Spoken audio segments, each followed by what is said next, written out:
Welcome to the PLZ Vault, sponsored by Arnold Clark Rewards. First and foremost, Dundee, how difficult is it as a manager when you've set the bar high from season one?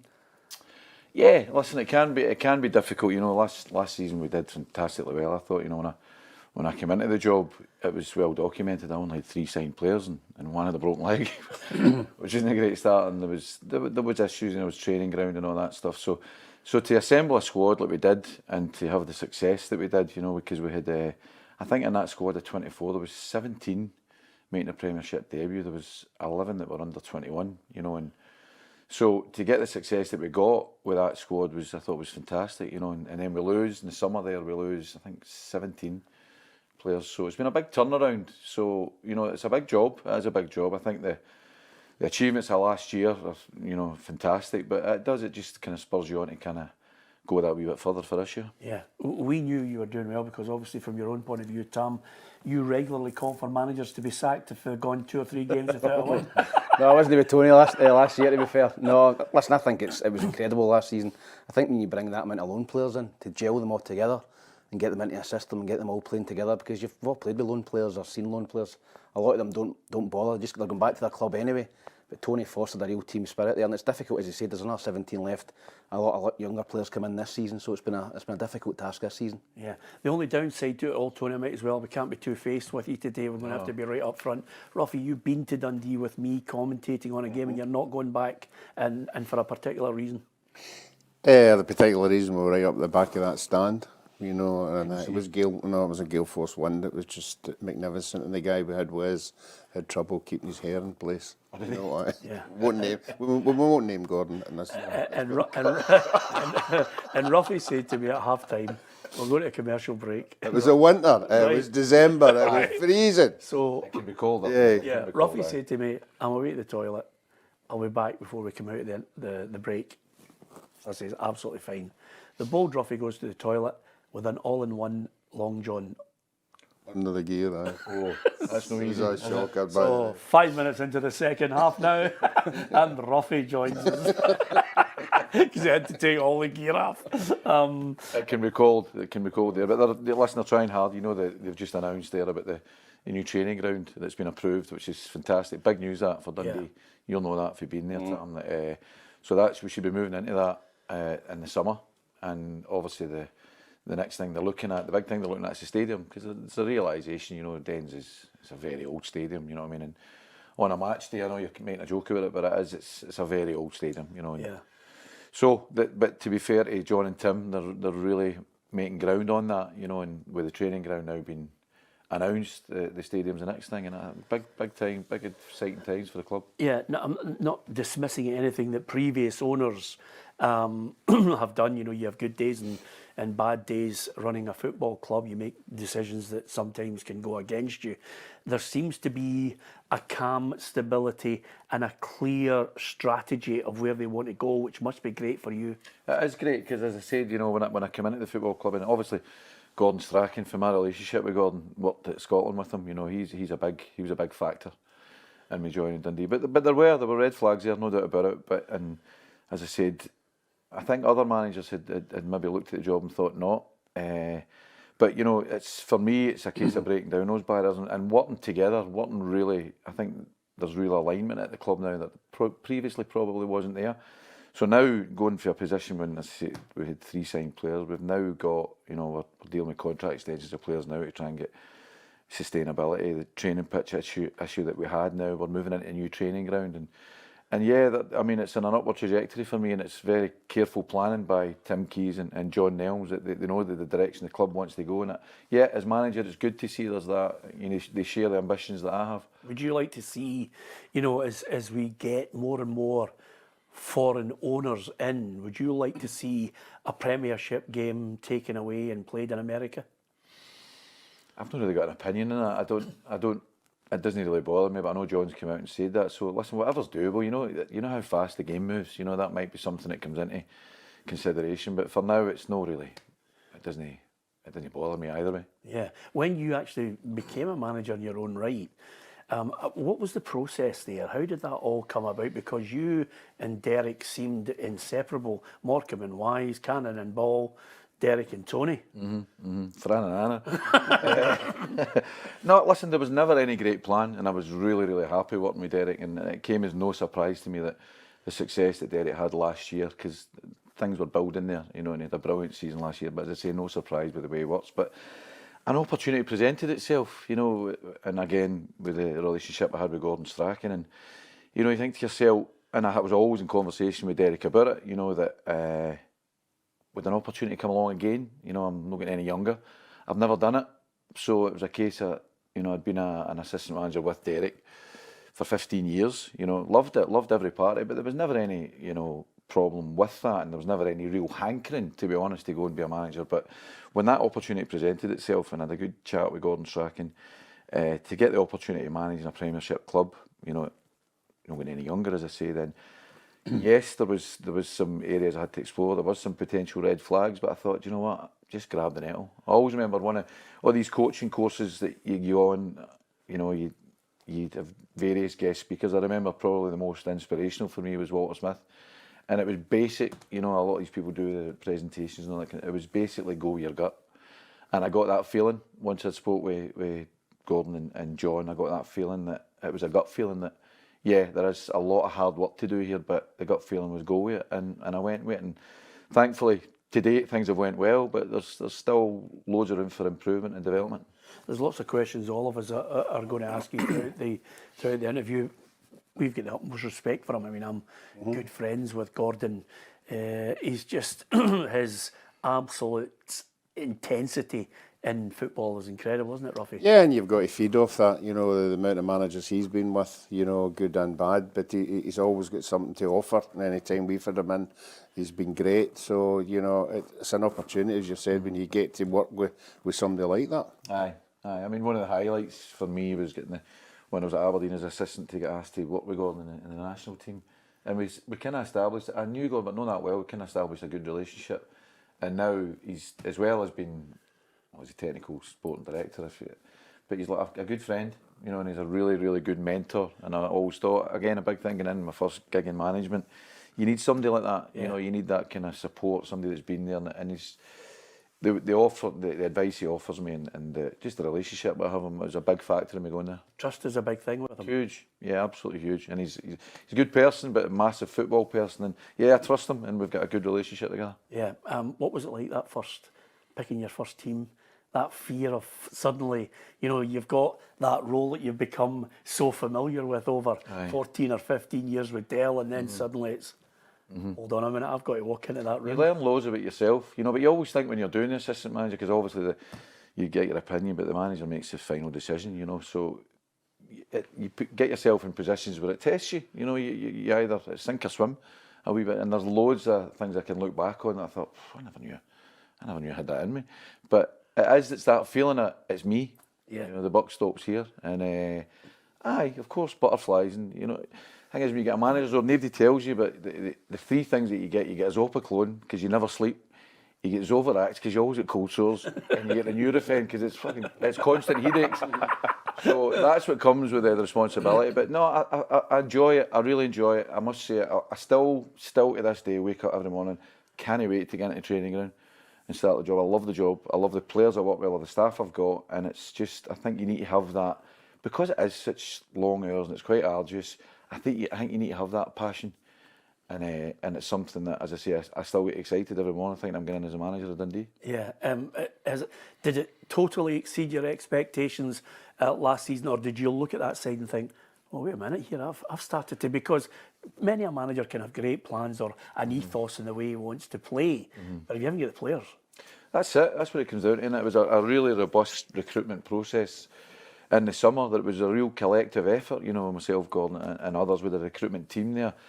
And, I mean, it was daily, you know, because we realised the situation we were in. That's genuine, that was documented. There was only 3 signed players. So it does, some people I look at that as an opportunity, you know, that I can then bring in all my players, and the people, the contacts that I've got can help me to bring in that. And it just began to kind of take shape. And, you know, things like, for example, getting Owen Beck and through your contacts, getting boys like Malachy Boateng and adding that to, you know, your Luke McCowans and Lyall Camerons, it started to all fit together, you know. So But I mean, something we're trying to do is try and keep a kind of sustainability about it, because you can't do that every year. You know, we did that then. This year's been that as well. But we're getting closer and closer now. I mean, we're offering contract extensions to there's 12 out of contract. But as I say, I lost 15 last year, but we'd like to keep that kind of continuity going. How difficult has it been to replace Luke McCowan? You mentioned him there. Obviously, your captain, and how delighted were you to see him getting his big move to Celtic? Absolutely delighted. Brilliant boy. I remember a good conversation when he phoned me last summer when I went into the job, and he wasn't sure if he was going to sign his contract, because I think he came a wee bit to the end of the club. He was thinking and had a brilliant conversation with him. Luke was a winger, a wide player, but a frustrated wide player, because good footballer, but he never got enough. He depends on service for midfielders, as you know, but kind of spoke with him, changed his game. I remember pre-season we played against Fleetwood, Bruni's Fleetwood down there, and I put him in the middle of the pitch. He played in a kind of a number 8 role, and he just a different way, and that's what kind of took it to the other level. And I gave him kind of responsibility, a lot of things in that as well, and he just grasped it. He was just ready for it. So him in particular has been a big loss. On the back of losing Joe Shaughnessy, who I brought in as my captain, Trevor Carson, who was my vice captain, you know, through injury wasn't he there, and then to lose Luke, who became my captain as well. So I've lost 3 captains. So that's difficult, as well as the player. You know, he's got in the dressing room, he had a huge influence as well. So it is difficult that to replace, but there's good ones there. But it did, you know, the timing of it and all that as well. I think, you know, at the start of the season we were absolutely flying. You know, I think we scored the most goals in Scotland and all that kind of stuff. And Luke was a huge part of it. So when you take that out of your team, it is hard to replace. But I believe I've got boys that are stepping up and will continue to step up. But as you'll know, it doesn't happen overnight, that. No. Yeah, we watched, I was up there for the derby, and he was in the middle of the park. Aye. And there was all that speculation. How did the conversation with him go, Celtic are interested, did you think, or do you think he's going to play, he's going to become a regular? What does he have that suggests to you he's a Celtic player? I think he's robust enough for a start. You know, he's the technical ability, but he's just got a belief. You know, he's one of the ones that everything I get, and I gave him much more responsibility, obviously, when I'm captain of the club, and he was ready for it. And I think he's now, when you look at him playing with Celtic, you know, every time I see him, he's in the style of play, he understands their style of play as well, and the movement, the runs, you know, they do the wee runs down the side of half speed. He gets all that, and his game intelligence, I think, has come up hugely.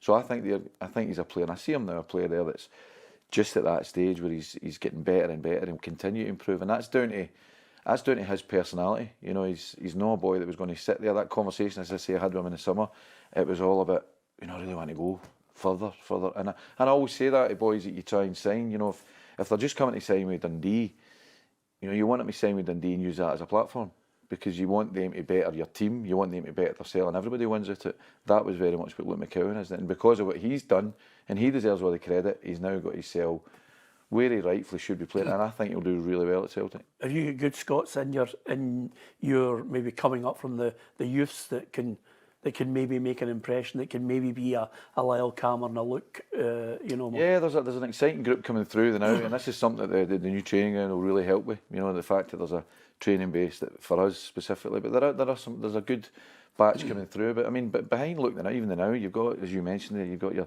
Lyall Camerons, Josh Mulligans, Finn Robertsons, you know, who'll look at Luke, you know, because he's that wee bit older, and see there's a pathway. You know, and for the younger ones as well, see there's a pathway. But listen, Luke deserves all the credit for it, because he's been, for day one, you know, sometimes with players, you know, the penny drops at a different stage, you know, and Luke was a talented footballer. I think he did need to get in the middle of the park to express himself more as a footballer. But he's training every day, his standards, his maintenance of his standards, he's actually inspiration to others. You know, that's what we miss, you know, on the training ground, that he drags people through it and that as well. So he deserves all the credit for that. Maybe similar to Paul Hartley situation, where I think it was at Billy Stark that put him in the middle of the park for St Johnstone. Yeah. I played with Paul at Hibs, and he was a frustrated winger as well. Aye. But put him in the middle of the park, and he gave his move to Celtic. We had the discussion the other day there about young kids coming through, and there's Thomas kind of stats that they're not coming through as quick. Do you see a reason why they're not coming through? There's possibly the stress of the league, you know, that how many players do you get opportunity. It's well documented again. I've got quite a bit the youngest team in the league, and I had last year as well. And I've always been of the opinion that if they're good enough, they're old enough. But and I'll play boys on merit. You know, if Lyall Cameron's an example of that. Josh Mulligan, Finner, they'll play because they're the best players in that position.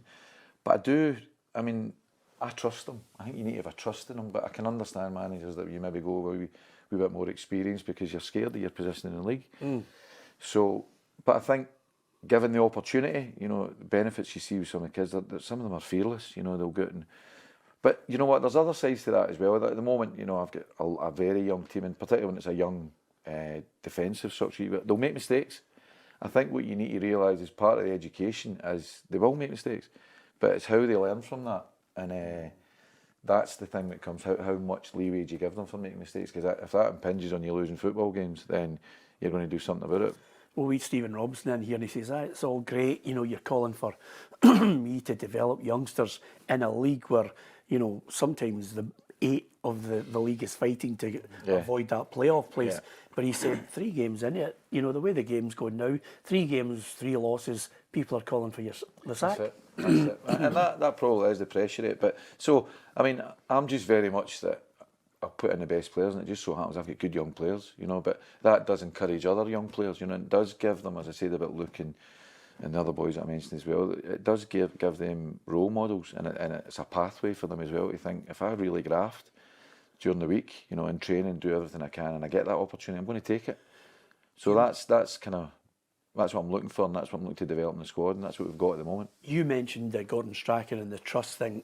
I'll often say to Ruff, growing up with your mates and anybody who was from your area, your village, you grew up with them, you stick by them, you don't go against them. When you get to a situation where you've grown up with a lot of people that in the East Kilbride area and there's a real sense of togetherness, are you surprised one of them has been a dissenter and tipped Dundee to go into the playoff place? Has that shocked you? Did that shock you?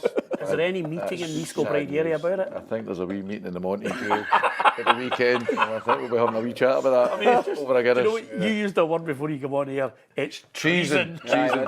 There you go. I'm never right, so you're all right. You thought you were going to get away with it, didn't you? I did. I knew you were going to say it. You'd say that before you came in, Tony. Listen, I just think there's 6 or 7 clubs down at the bottom of the league, and there's not much between them. And personally, I think Hibs and Hearts will climb the table at some point. And honestly, I think it's a scrap between any 6 that can go into the bottom 2. I think it's so tight, Tony. What would you change? What would you change about this league? Because I think we can sustain a 16 or an 18.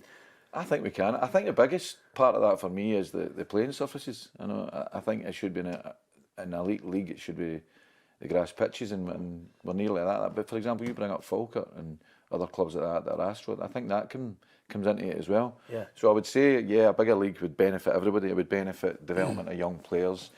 It would alleviate that. The league this year is ridiculous how tight it is. It really is. You look at us, we're sitting in 7th, I think, now, but you're only 3 or 4 points away from 4 points away from the bottom. So it's really tight. So that kind of bigger league I would be an advocate of, Yeah, because it gives you that chance to maybe get in that middle ground and just solidify, maybe throw in a few more youngsters in there that you don't have that fear. Aye, it would do. But at the moment, it all depends for me when you go on a run. Last year we went on a run, and it was after, if you remember, the Celtic game, when you asked me about highs and lows. That was a low. Looking up at that clock, and it's 6-0 at half time. I think we escaped to victory at half time. We're looking for the tunnel. So, but we came out, and actually after that game, that was what kind of spurred us on, if you like, because the next 3 games we won, and we ended up getting ourselves into the top 6. And that's what I'm saying. It's dependent on when you go on your run. The timing was right there. It was, I think, the 28th of February we played Celtic. It was the month of March that we went in that run. Was that a learning curve? Absolutely. Was that why you were able to then go on the run? Because some people say you learn more in adversity than you do when you're constantly getting the good days. I think it was. I think because it tests the resilience of your squad. It tests the mentality. And we'd had meetings about it. We'd spoke about it. And the boys did absolutely come back stronger. See, when you get a bad result like that, are managers more conscious of looking at the fixture list? Do you look at the fixture list and say, 3 or 4 games coming up here? Might be coming up. I think you do anyway, and for me, I take it in 3 game blocks all the time anyway. But Yeah, you can, but how often have you seen it when you think, well, look at the run, and you end up, they're the ones that you pick up results. So I don't think there's a science to it, but it does come into your head, you know, when you get a result like that. But as you said, and as I go back to talking about young players and all that, players will make mistakes, you know, and players will get into situations where they don't do it. It's how they learn from it, and that's the most important. And that's what I'm trying to do at Dundee, and I think we had a successful time at last year. We developed players, for example, Luke and Owen Beck, Maliki Boatengs, that have all went on to better things. They made mistakes. I can remember Owen Beck at St Mirren in one of his first games and against the boy McMenamin, and he was really poor. And the easiest thing would be to take him out of the team. Yeah.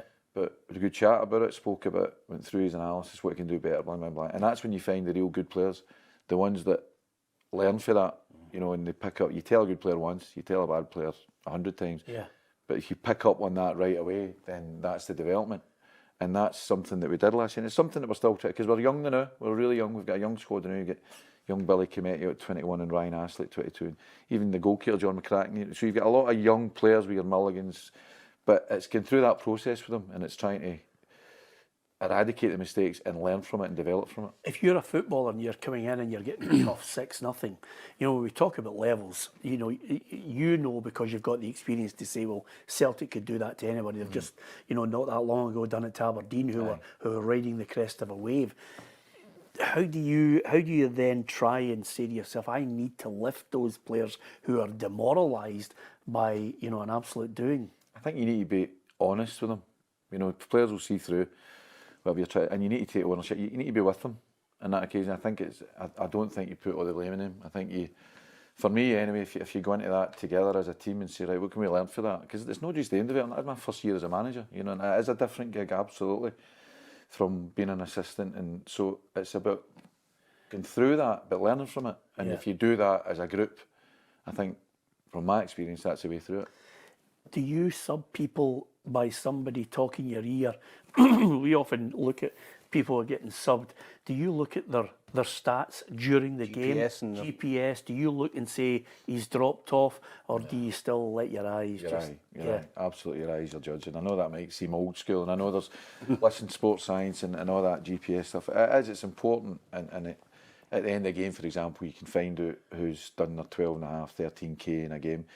I know the ones that will do that, you know, because they do it regularly. I see them doing it in training, you know. But I think your trained eye is the thing that, you know, bases your opinion and forms your decisions. And I think it would always be like that. And then it can be complemented or supplemented by the sports science. But I think it always comes down to, you know, what you see. If you're old school, do you still go and see? How many times did you go and see a player before you thought about signing them?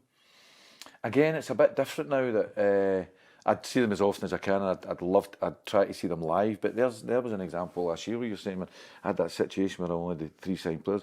So much of my recruitment was done through Zoom and through Y-Scout, watching players, you know, playing, because it was the summer. You know, I would only have seen them retrospectively when they'd played. But a big thing for me was meeting the player, talking to the player, and when you can get face to face, that's the best thing. But nowadays, when you do it through Zoom or whatever, it gets you that feeling of the players, and a lot of the recruitment was done through that. So ideally, I'd like to go and see a player, but with the technology that you've got now, that comes into it. Yeah, Y-Scout, you'd have had another 10 clubs, Tom. I'd have had about 40 clubs if I had that GPS thing, because I would have done 13k in a season, to be honest. Listen, there's no hiding for it. There's no hiding for it now. Tony, the staff, listen, you come off the part in training as well. You can't hide in training. Yeah. You can't just go and stand in a wing in training. You come in and your stats are there in black and white, and there's no argument with the manager if he says you're not working hard enough, and that's the reason you're not in the team. Tony, I kid you not, and I'm not lying or embellishing this story. If you suddenly looked then at you know, people, you know how you go for long runs. Mm-hmm. If they were going for long runs and you suddenly saw that your goalkeeper was doing 25 kilometres at one point in that long run, would the alarm bells go off in your head? Because Ruffy used to get a taxi and then join them round the other end. For Thistle. We had the worst of one. We heard through the grapevine a player, when players get given their belt to go over the international break, right, do a session, sports science will monitor it and all that. We had a player who will remain nameless, you know, but who used to get the belt and wrap it around his dug and throw the ball back and forth to the dug. And when his results would come back in the sports science, he's working hard. I tell you what, the dug. I'm not out him. I'm not out him. That's a smart move, Robbie. It's the It's type of thing fantastic. I wish I had thought of that. But I mean, I could never get my head around it turning up first day pre-season, you're away on a 5-mile run. And then the coach is going, everybody stick together. No, you don't even stick together in a marathon. Do you think that's idea it's changed, Tony? Obviously, when you were coaching earlier in your career and between then and now, do you think that's changed the pre-season? I mean, your first day in pre-season, what would you have done, the bleep tests and other stuff? Aye, it is, and it's the ball's out right away. Do you know what I mean? Whereas, you remember it yourself. It was... I know, it was... Hamburger Hill, all that kind of... You know what I mean? It was horrific, but no, now it's very sports science-led, and it's the way it should be. And players are different now as well. You know, say they don't come back. They used to come back. Used to have your Yahoo in the summer and come back. Yeah. You know, good. But they don't. They get tested when they leave. Often they get tested during the close season, and they come back. They're all coming back of a level. You know, because if you don't, you don't play. You know your midfielder stats what they should be. So if you're not at that standard, you're giving the staff, the management, an opportunity to play. And there is a bit of a sea change in that. I think that's where sports science has really benefited it. You don't see that anymore in pre-season. It is. It's not anything like it used to be. We talked about it yesterday, talking about Tam's career and how there was a moment where there was a line in the sand where he thought, okay, I've left Hibs, and maybe that line of I didn't have the get up and go, the drive, the ambition anymore. What were you like as a player yourself?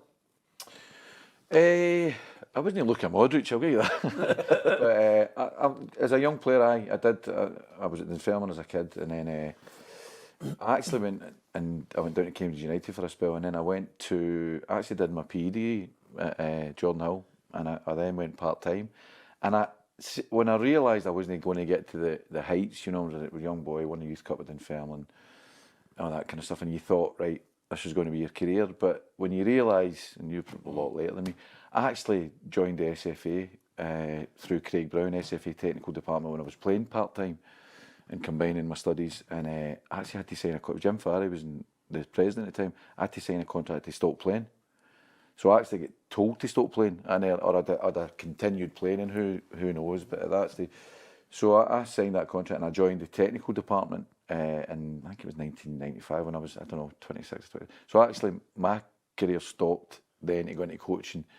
And now I've been probably at first team level working for about 28 years. But at that time, that was the reason I stopped playing. Yeah, and tell me this then, if you are immersed in that structure of the SFA and the template of coaching and how you put, a team together, formations, and all the processes that go with that coaching course, are you a manager who can live with can you live with a James McFadden?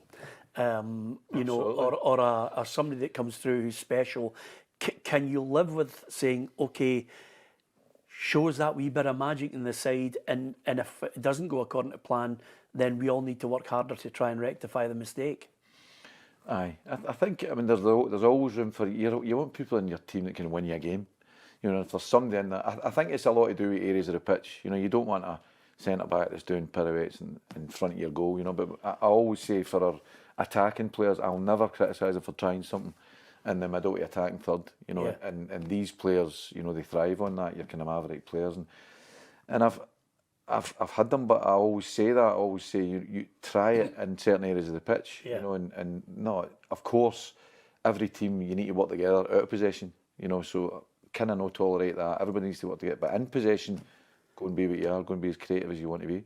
Yeah, how you were going to say something? I was going to say he's got one in wee Tiff. When we had him at Partick Thistle, yeah. You knew what you were going to get. Yeah. You were going to get a good day, you maybe not get a good day, but on a good day, he gets people off their seat. He does. He's got everything.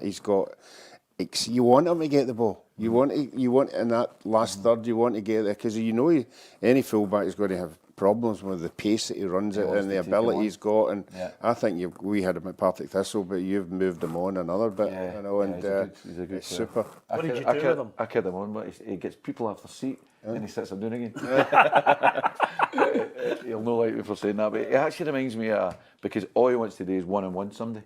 And it's a dying art. He wants to get people one-on-one. I love that, do you know? Well, do you know who it reminds me of? I worked, when I went straight into coaching, wee Crunchy, Kim McCarthy. Oh, brilliant. I remember the first time I seen him, and it was one of my first signings. Joe Shaughnessy was my first signings, captain. Tiff was my second because I'd watched them at Partick that year when they got beaten in the playoffs. And I remember going and watching them with Gordon a couple of times and thinking, jeez, it reminded me so much of Crunchy that he just wanted to get it and face up people. And that's it. And same I'll say to him. And one thing about him that he's really developed in his game is he didn't do the work behind the ball out of position. He's doing that now to get the opportunities. Yeah. And when he gets the opportunities, go and fill your boots, go and be what you are. Do you know what I mean? And he does that. He does that well. Because I spoke to Moisey, and when he had James, he said James was very much that type of player. He'd get the whole of Goodison Park off their seat because he had that wee bit of magic. But when the magic was in the wrong area, suddenly he says there's 9 of us having to go that way. Aye. You know, and all of a sudden the team is quickly back into their own third. Aye. But it's end product with these type of players. You know, there has to be an end product. And listen, if they did it every time, they wouldn't be at Dundee. Do you know what I mean? But it's encouraging them to do that in the right areas of the pitch, as you say. But no, I'll always have space for players like that in my team because it is an entertainment, and punters do like seeing that. You say that right away there. You can't beat when you get somebody 1-on-1 to take them on, and more of that the better. Would you like to, is there a difference between the practicality of the game and getting results? Because this is Gordon's catchphrase, if you want to avoid any real kind of a hassle, win, and then win again. Right. And if you can entertain, that's a bonus. Aye, that is a bonus. But I think last year and what I'm trying to develop now, we do a lot of kind of parts, is having a style of play as well. You know, and sometimes that'll go against you. So the ideal is winning with a style of play. But listen, I'm big on, and I've always been like that with working with people, Derek and all that. People talk about philosophies. Your philosophy's winning. And if you can win, I say that to the boys every week in the team talk, and I always want them to be brave and try to execute our game plan. It's a style of play, but win. Yeah. So if you need to abandon that to win, you need to do it because you need to win.